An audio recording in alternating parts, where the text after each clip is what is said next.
Les trois épouses et le sorcier Mukulu, une lutte entre lumière et ténèbres. Il était une fois, dans un royaume lointain d'Afrique, un homme nommé Mukulu, dont le nom inspirait à la fois respect et crainte.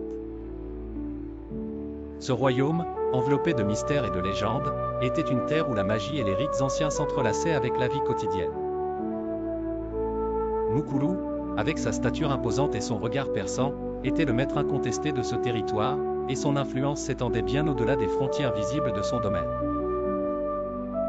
Mukulu n'était pas seulement un homme de richesse et de pouvoir, il était également un praticien des arts occultes, un domaine aussi ancien que redouté.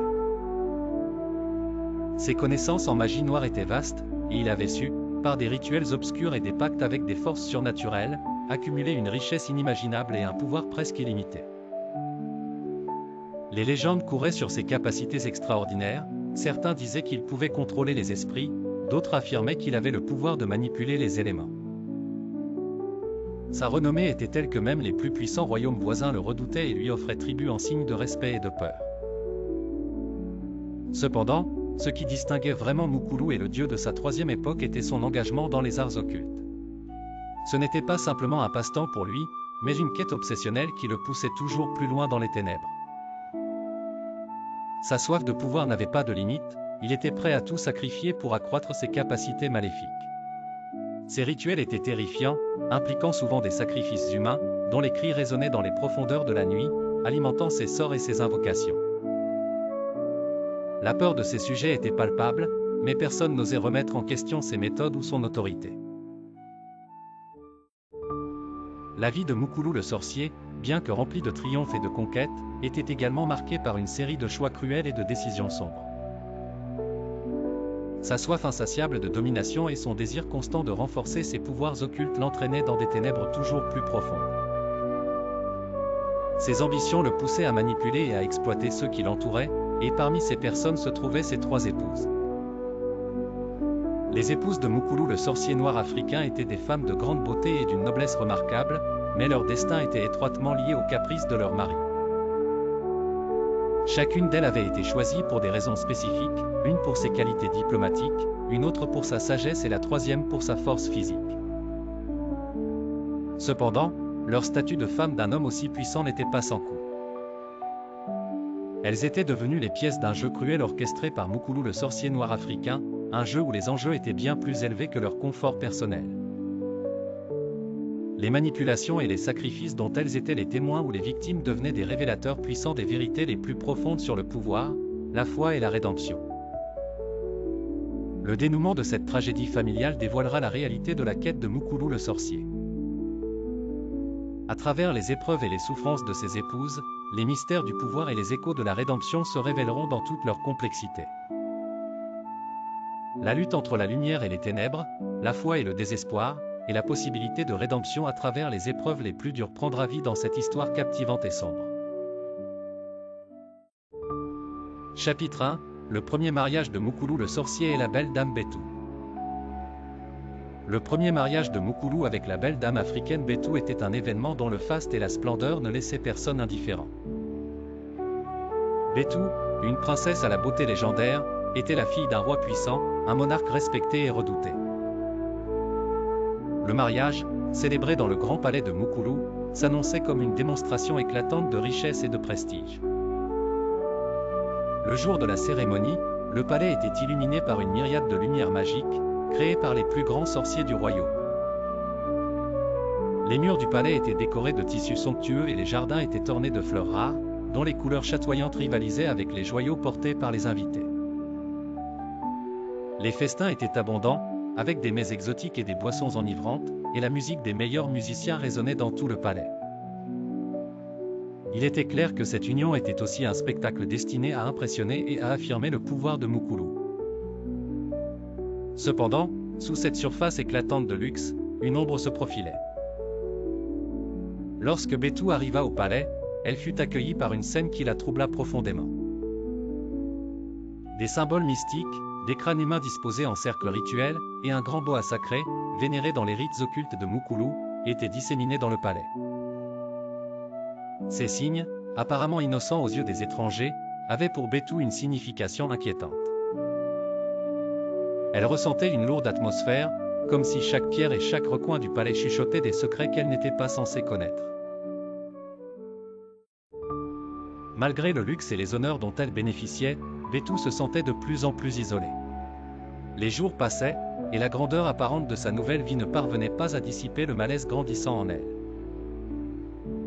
Les festivités et les sourires superficiels ne pouvaient masquer la réalité sombre qui se cachait derrière les décorations éclatantes. Au bout de 5 mois de mariage, la tragédie frappa. Betu mourut de manière mystérieuse alors qu'elle se baignait dans une rivière proche du palais. Les détails de sa mort furent entourés de mystères et de spéculations, mais la version officielle donnée par Mukulu et ses partisans était celle d'un accident. Le chagrin du peuple fut immense, mais la douleur collective fut rapidement étouffée par les autorités, et la vérité sur la cause réelle de sa mort demeura cachée. En réalité, Betu avait été sacrifié, une offrande sombre aux ambitions occultes de Mukulu. Ce sacrifice, censé renforcer le pouvoir de Mukulu et ses pratiques mystiques, allait marquer le début d'une série de drames et de bouleversements qui secouraient le royaume. La lumière du mariage splendide de Betu n'était en fin de compte qu'une façade pour dissimuler les ténèbres et les intentions malveillantes de Mukulu. Chapitre 2 – Le destin de Mukaji. Le mois suivant la tragique mort de Betu, Mukulu se remaria avec Mukaji, une jeune femme issue d'un milieu modeste. Mukaji était la fille d'un humble charpentier païen, un homme dont les connaissances en artisanat étaient respectées mais dont la famille était éloignée des sphères de pouvoir et de richesse. Ce mariage était une autre démonstration de la capacité de Mukulu à manipuler les apparences et à asseoir son autorité en associant son nom à des familles de tous horizons, même les plus modestes. La cérémonie, tout comme celle de Betu, était d'une opulence extravagante. Le palais de Mukulu fut décoré avec un luxe équivalent, et les festivités étaient orchestrées avec le même soin méticuleux. Les invités furent éblouis par la grandeur de l'événement, et la musique, les danses et les festins étaient à la hauteur des attentes élevées du roi. Cependant, au-delà de cette façade de splendeur, une ombre planait encore sur le palais. Dès son arrivée, Mukaji fit face à des éléments perturbants.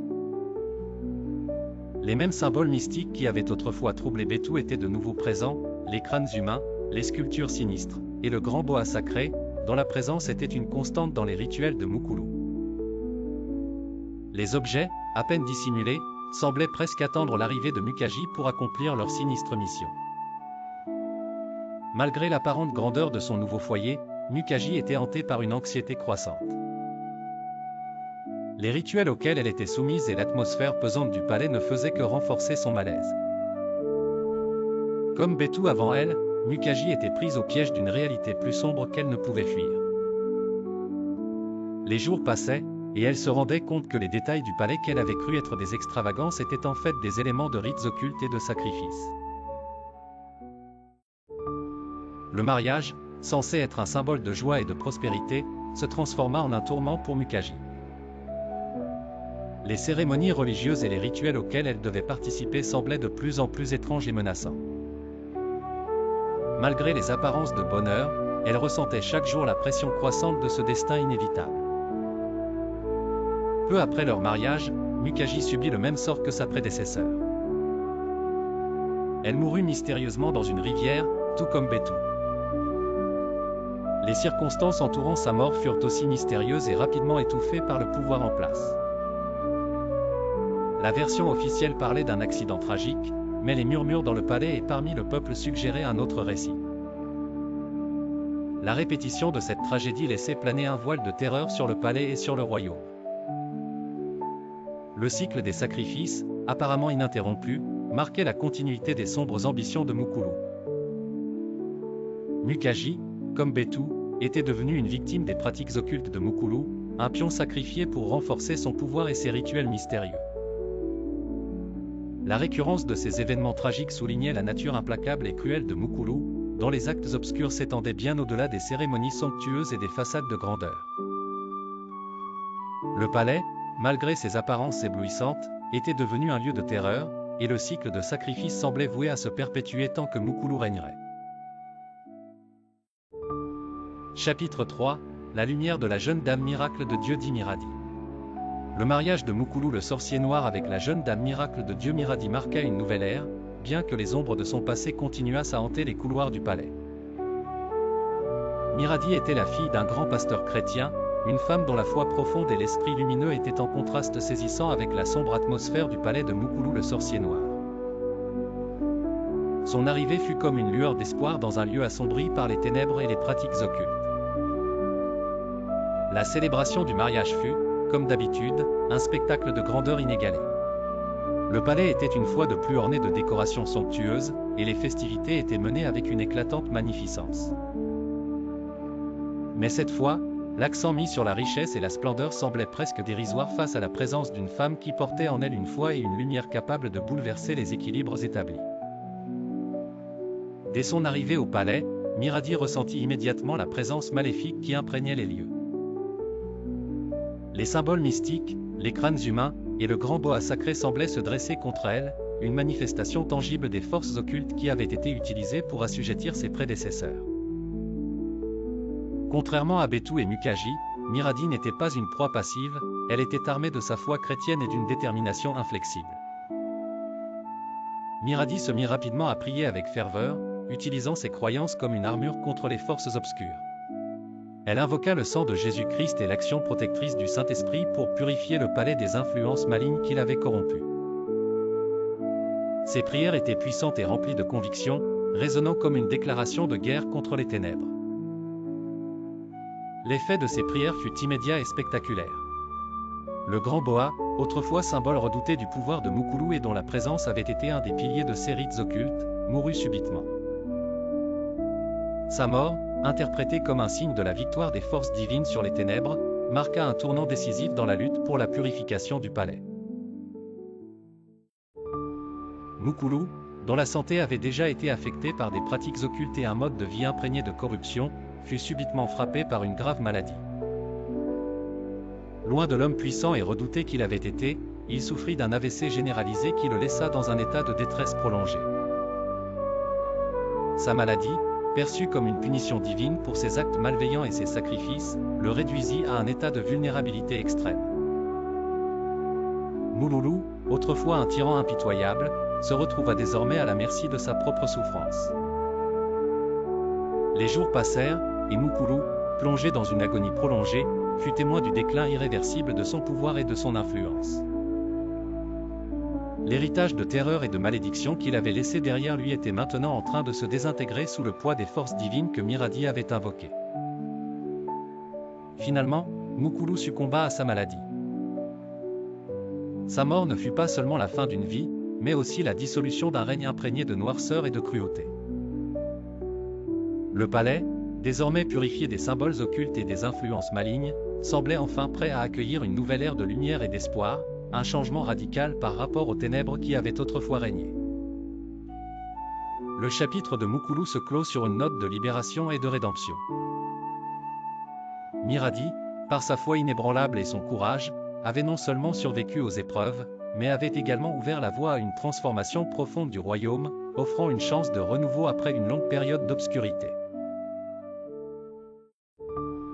Conclusion: l'histoire de Moukoulou et de ses épouses se révèle être bien plus qu'un simple récit de pouvoir et de cruauté, elle constitue une parabole puissante sur la nature éphémère du pouvoir maléfique et le triomphe ultime de la foi et de la lumière sur les ténèbres. Les sacrifices horribles infligés par Moukoulou à ses épouses ne sont pas seulement des actes de cruauté gratuite, mais des symboles vivants de la destruction engendrée par une obsession dévorante pour le pouvoir. Chaque vie sacrifiée représente un fragment de l'ombre que le roi a choisi de cultiver en dépit de tout ce qui est sacré. Betou et Mukaji, malgré leur grandeur apparente et leur statut dans le palais, furent des victimes des ténèbres qui enveloppaient Moukoulou. Leurs histoires tragiques soulignent comment le désir de domination et les pratiques occultes peuvent mener à des fins dévastatrices et sans retour. Mais c'est la vie de Miradi, illuminée par sa foi chrétienne, qui offre le contraste et la véritable leçon de cette saga. Sa lumière, portée par une foi inébranlable en Jésus-Christ, a révélé que même dans les ténèbres les plus profondes, la lumière de Dieu peut non seulement percer, mais aussi triompher.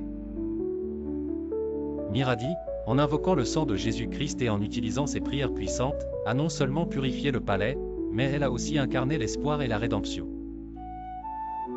Son histoire nous rappelle que le chemin de la foi et de la lumière est le véritable remède aux ténèbres qui cherchent à envahir nos vies.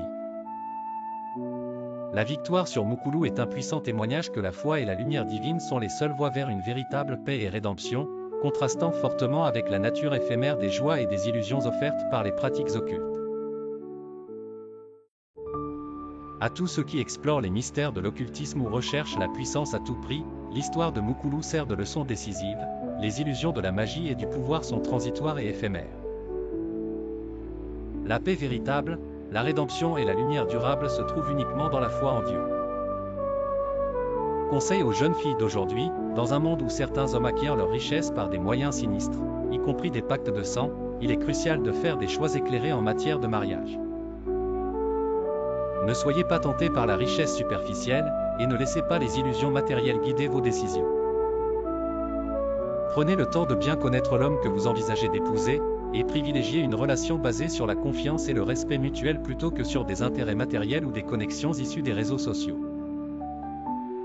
Un mariage fondé sur des valeurs solides et une compréhension authentique est la clé d'une vie épanouie et véritable.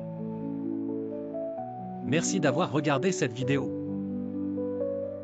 Si vous avez trouvé cette histoire captivante et pleine de leçons, n'oubliez pas d'aimer la vidéo et de la partager avec vos amis. Abonnez-vous à notre chaîne pour ne rien manquer de nos prochaines publications et cliquez sur la cloche d'alerte pour être informé de chaque nouvelle vidéo. Votre soutien est essentiel et nous aide à continuer à vous offrir du contenu enrichissant. À très bientôt pour de nouvelles explorations fascinantes.